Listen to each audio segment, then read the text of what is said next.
大家好，我是导德行。今天我们来跟你们解释一下磨牙会影响到什么问题，而且呢，有什么东西可以解决磨牙的情况哦。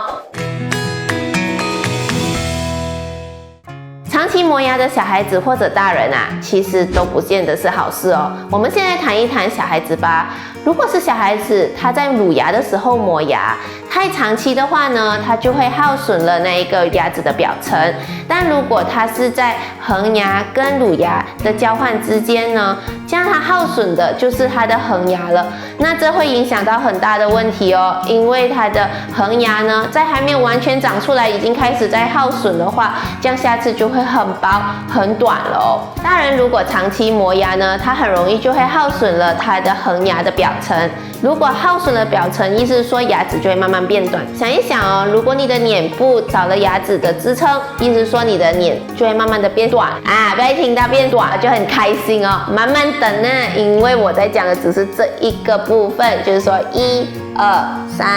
这一个比例就是慢慢的变小，意思是说它会慢慢的凸出来。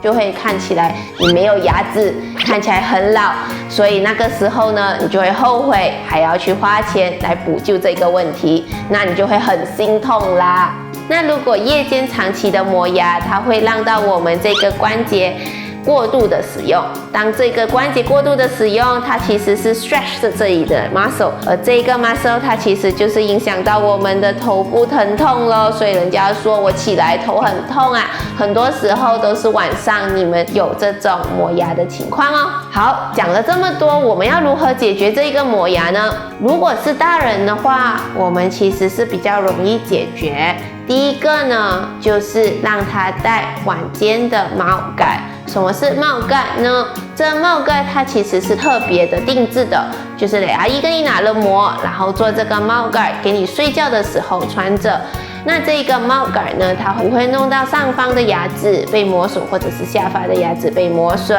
至少你的牙齿构造没有被影响。只不过呢，这一个东西不是要长期使用的，是给你试了1个月。如果1个月后，然后你就会停一下，然后再看看你有没有这个磨牙的情况。如果没有了，你就不用再长期使用啦。如果有，还要再继续使用了。当然，这一个东西不是说一定戴了就会解决整个磨牙的情况，因为就像我说的，磨牙有可能是其他的因素嘛，所以其他因素也要解决先，这样才可以完全的解决到这一个磨牙的情况哦。那如果小孩子磨牙的话，如果他是小于2岁的话，你其实是给他那个牙胶，可能就可以解决了，因为他分散注意力嘛。但是如果他是超过2岁以上呢，可能我们就需要给他也是穿帽盖，但是这个帽盖呢，就可能不是 customized 的，可能在市场上也可以买到的。但是当然你要是先见了牙医，然后牙医会让你知道什么比较适合你的小孩子用哦。也一样的，他也是需要给他穿1个月